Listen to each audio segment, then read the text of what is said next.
नीला रंग रंग मुझे चढ़ गया नीला रंग मुझे चढ़ गया नीला रंग रंग मुझे चढ़ गया नीला रंग जिसे ओढ़ के नाचे फिर मैं तबंग मुझे चढ़ गया नीला रंग रंग मुझे चढ़ गया नीला रंग मुझे चढ़ गया नीला रंग रंग मुझे चढ़ गया नीला रंग।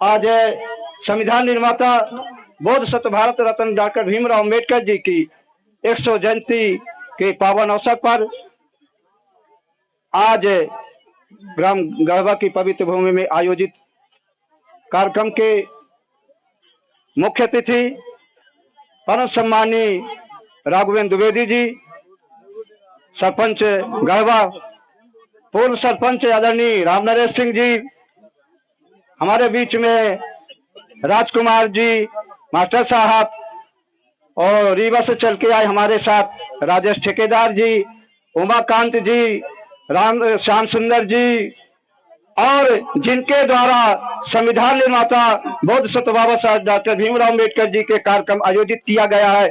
ऐसे युवा ऊर्जावान साथियों को इस 133वीं जयंती के पावन अवसर पर, और साथ में आज मीडिया जो इंडिया न्यूज चैनल के हमारे डायरेक्शन देने वाले दोनों युवा साथी हैं, प्रज्ञा वर्मा, उमेश जी को भी मैं इस जयंती के पावन अवसर पर बहुत बहुत बधाई एवं शुभकामनाएं देता हूं। साथियों, बाबा साहब अम्बेडकर की जयंती अपने घर से लेकर के संपूर्ण भारत देश में बड़े हर्षोल्लास के साथ मनाई जा रही है। उसी तारतम्य में ये मेरा चौथा कार्यक्रम है। माननीय जी, पहला मैं SC ST OBC माइनॉरिटी कर्मचारी संघ का यूनिवर्सिटी का मैं अध्यक्ष हूँ। 9 बजे से मेरा 12 बजे तक कार्यक्रम वहां था, लेकिन बाबा साहब ने जो हमें ऊर्जा दिया है, उनके दिए हुए ऊर्जा के बदौलत मुझे लगता है कि 2-4 और प्रोग्राम हो जाएं उनके जीवन के लिए तो निश्चित मुझे थकान नहीं लगेगी, क्योंकि ये ताकत जो हीरो मैंने बना है वो बाबा साहब की शक्ति के बदौलत मुझे मिली है। अभी मैं डांस के माध्यम से और बच्चों के संगीत के माध्यम से उनके मुखारबिंद से मैंने कुछ सुना। वास्तव में जो बाबा साहब अम्बेडकर ने, जिस अम्बेडकर को प्राथमिक पाठशाला से लेकर और यूनिवर्सिटियों तक में शिक्षा दीक्षा देने का मनाही हुआ करता था, पढ़ने लिखने का उस समय अधिकार नहीं था। साथियों, आज बाबा साहब अम्बेडकर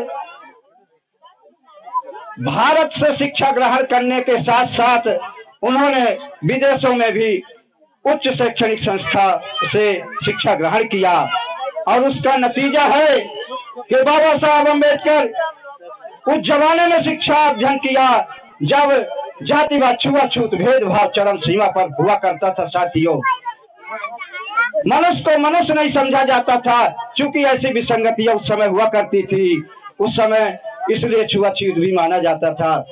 बाबा साहब अम्बेडकर जब पूरे देश और विदेश में शिक्षा ग्रहण किया तो उन्होंने क्या किया, एक कल्पना किया था कि शिक्षा तो मैं विदेश से, अमेरिका, लंदन, चीन, जापान से मैं कर रहा हूँ, लेकिन इसका परिवर्तन मैं भारत में जाके निश्चित तौर से मैं करूंगा। जो कल्पना बाबा साहब अम्बेडकर ने किया था वो कल्पना शायद है कि हम सबको देखने को मिला। यदि इस देश का संविधान नहीं बना होता बाबा साहब के द्वारा, तो माननीय हमारे वर्तमान सरपंच महोदय जी, द्विवेदी साहब, पूर्व सरपंच माननीय राम नरेश जी और माननीय मान सिंह जी, और हमारे विभिन्न वर्गों के जो लोग यहाँ पे इस कुर्सी में बड़े शान शौक से बैठे हैं, शायद है कि ये समाज इन कुर्सियों में नहीं बैठ पाता, बल्कि कुत्ते और बिल्ली से बदतर जिंदगी बिताया करता होता। साथियों, यदि आपके बीच में मुझे भी बोलने का मौका मिला है साथियों, तो मौका बाबा साहब के दिए हुए संविधान के बदौलत है, और संविधान के ही बदौलत नहीं, आज मैं डंके के चोट में अवधेश प्रताप सिंह विश्वविद्यालय में अपनी जो है तो सेवा देता हूँ। और बाबा साहब ने ये ताकत दिया है आप सबका सहयोग की बदौलत कि वहां भी अपने शेर की तरह अपनी बात करता हूँ। ये बाबा साहब का संविधान है साथियों। आपको ये पता है कि जिस समाज के आदमी को पढ़ने लिखने का अधिकार नहीं था तो उसको मंदिरों में पूजा पाठ करने का अधिकार कैसे हुआ करता रहा होगा उस समय में। 1950 के पहले बाबा साहब अम्बेडकर ने किन परिस्थितियों में, किन कठिनाइयों में उन्होंने शिक्षा ग्रहण किया। शिक्षा ग्रहण करने के बाद उनको संविधान प्रारूप समिति का चेयरमैन बनाया गया। साथियों 284 लोग मेंबर थे। अभी आप सब लोगों ने देखा होगा संविधान पढ़ करके, उनके इतिहास को पढ़ करके 284 लोगों में किसी ने जिम्मेदारी नहीं लिया कि संविधान प्रारूप समिति का अध्यक्ष किसी और को बना दिया जाए। क्योंकि कहीं ना कहीं नाकामियों की जो है तो एक विचार थी।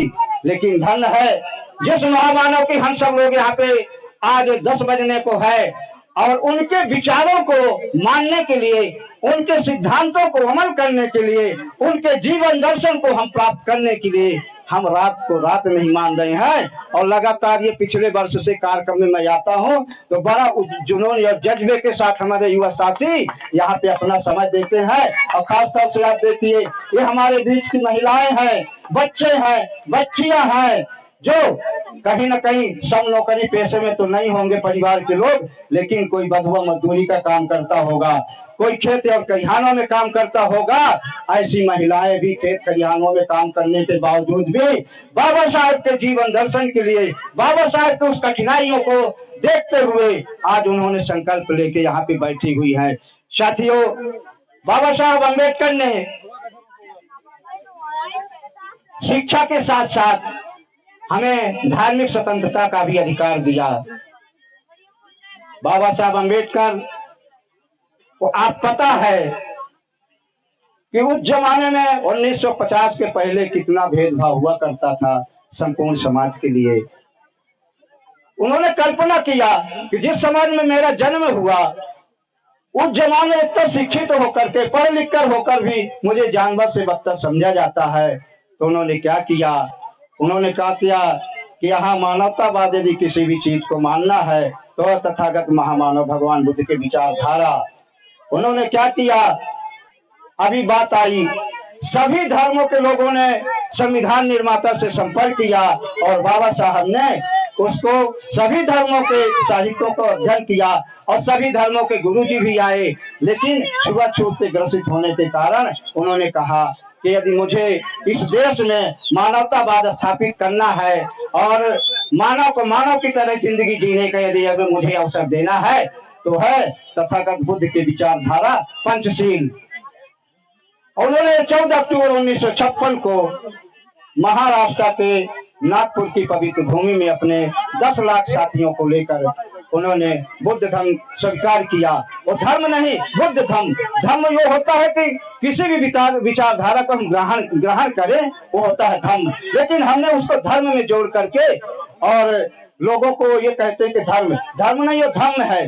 तो साथियों बाबा साहब ने बहुत सारी कठिनाइयां झेली है और उन कठिनाइयों को झेल करके भारतीय संविधान में चाहे आरक्षण का मामला हो, चाहे अन्याय अत्याचार का मामला हो, चाहे किसी भी चीज को रोकने के लिए कई आर्टिकल ऐसे कानून बनाए हैं। बाबा साहब स्वयं इतना प्रताड़ित हुए कि कानून मंत्री 1946 में, ब्रिटिश शासन काल में 1946 में उन्होंने कानून मंत्री होने के बावजूद भी उनको प्रताड़ित होना पड़ता था। इसलिए उन्होंने कानून मंत्री से भी इस्तीफा दिया और उतना ही नहीं प्रोफेसर के पद पर उनको मनोनीत किया गया। लेकिन छुआछूत भेदभाव के कारण उन्हें भी कुछ समाज के लोगों के द्वारा फाइलें फेंक दी जाती थी, पानी नहीं दिया जाता था। उस समय ऐसी परिस्थितियां थी। लेकिन आज माननीय सरपंच महोदय जी के साथ में हम सब लोग बैठे हैं देखिए किसी भी तरह का भेदभाव नहीं है, क्योंकि आज हम ऐसी व्यवस्था पे बैठे हैं। बाबा साहब ने संविधान में एक ऐसे समता स्वतंत्रता बंधुत्व एवं न्याय आधारित संविधान में कानून लिखा, बराबरी का हक दिया, जहाँ पे हमारी महिलाएं और पुरुष भी एक साथ बैठ सकते हैं और अपनी अपनी बात कर सकते हैं। ये संविधान की बदौलत हम आज बोल पा रहे हैं। तो जो बात कहेंगे शायरी के माध्यम से बात ही बात में विश्वास बदल जाता है। जैसे हमारे माननीय सरपंच साहब ने कहा, बात ही वो कहा, लेकिन मानना तो मुझे है, ग्रहण करना मुझे है, नहीं करना है। तो बात ही बात में विश्वास बदल जाता है और रात ही रात में इतिहास बदल जाता है। रात ही रात में इतिहास बदल जाता है साथियों।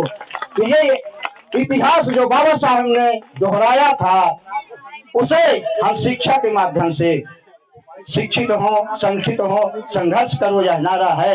अब भारत के शोषित पिछड़े जागो, यह अधिकार तुम्हारा है। हमारे संविधान में दिए हुए प्रावधान के अनुसार हमें अपने हक की लड़ाई लड़ने की जरूरत है। इसी आशा विश्वास के साथ कि सोने वाले जाग जाओ। अभी भी कुछ लोगों को नींद आती होगी, दोपहर में भी कार्यक्रम मेरा चलता कहीं तो देखता हूँ लोगों को कुर्सी में बैठे नींद आती है तो सोते रहते हैं। तो सोने वाले जाग जाओ, सोने वाले जाग जाओ, आवाज लगाता है कोई और गाफिल तेरे दरवाजे पर अलग जगाता है कोई, अलग जगाता है कोई। तो माननीय हमारे ऊर्जावान सरपंच जो ग्राम पंचायत के हैं, बहुत ऊर्जावान सरपंच है माननीय राघवेंद्र द्विवेदी जी, और हमारे पूर्व सरपंच राम नरेश सिंह जी, मान सिंह जी और राजकुमार जी, हमारे जितने भी यहाँ ऊर्जावान साथी पिछले वर्ष से कार्यक्रम आयोजित कर रहे हैं, उन सभी पूरी टीम को मैं पुनः बाबा साहब डॉक्टर भीमराव अम्बेडकर जी की 133वीं जयंती के पावन अवसर पर आपको लाखों लाख बधाइयां देते हुए आशा करता हूं कि इसी आशा और विश्वास के साथ, इसी ऊर्जा के साथ आने वाले समय में भी इसी तरह से कार्यक्रम संपन्न करवाएंगे। जय भीम, नमो बुद्धाय, जय मानवरकार श्री राम साहब की। तो अभी आपने माननीय आर.एस. बौद्ध जी की बात सुनी। उन्होंने पूरे देश को, इस गांव के लोगों को बताया कि किस तरह से कितना खूबसूरत संविधान डॉक्टर भीमराव अंबेडकर जी ने दिया, जिसकी बदौलत आज महिलाओं को, पुरुषों को, बच्चों को पढ़ने लिखने का अधिकार मिला। उनको वो सारे अधिकार मिले जिसके वो हकदार है, जिस अधिकारों से वो वंचित थे, पिछड़े हुए थे, वो सारे अधिकारों को डॉक्टर भीमराव अंबेडकर ने खूबसूरत सा संविधान लिखकर बताया। उन्होंने पूरे देश को ये संदेश दिया कि ऐसी ही जयंती हर गांव में, पूरे देश में, मोहल्ले मोहल्ले में हर रोज मनाई जाए। जापान में, श्रीलंका, दुबई, अफगानिस्तान में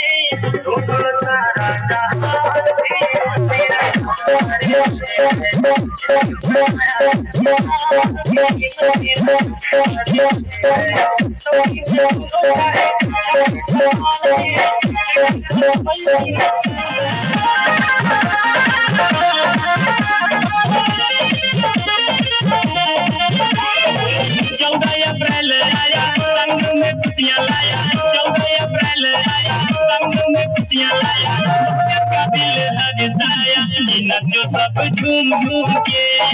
भोजन का दिल हर्षाया, नचो सब झूम झूम के। मिलकर सब साथ आओ, जय भीम का नारा गाओ। मिलकर सब साथ आओ, जय भीम का नारा गाओ। मिलकर के जन्मदिन मनाओ, नाचो सब झूम झूम के। मिलकर के जन्मदिन मनाओ, नाचो सब झूम झूम के। सब रंगीन भाईचारा आपस में सब लोग बनाओ, मीठा खिलाओ और गले लगाओ। खुशी के झंडे लाओ, मिलकर के सब लहराओ। जय भीम के झंडे लाओ, मिलकर के सब लहराओ। मिलकर के खुशियाँ मनाओ, नाचो सब झूम झूम के।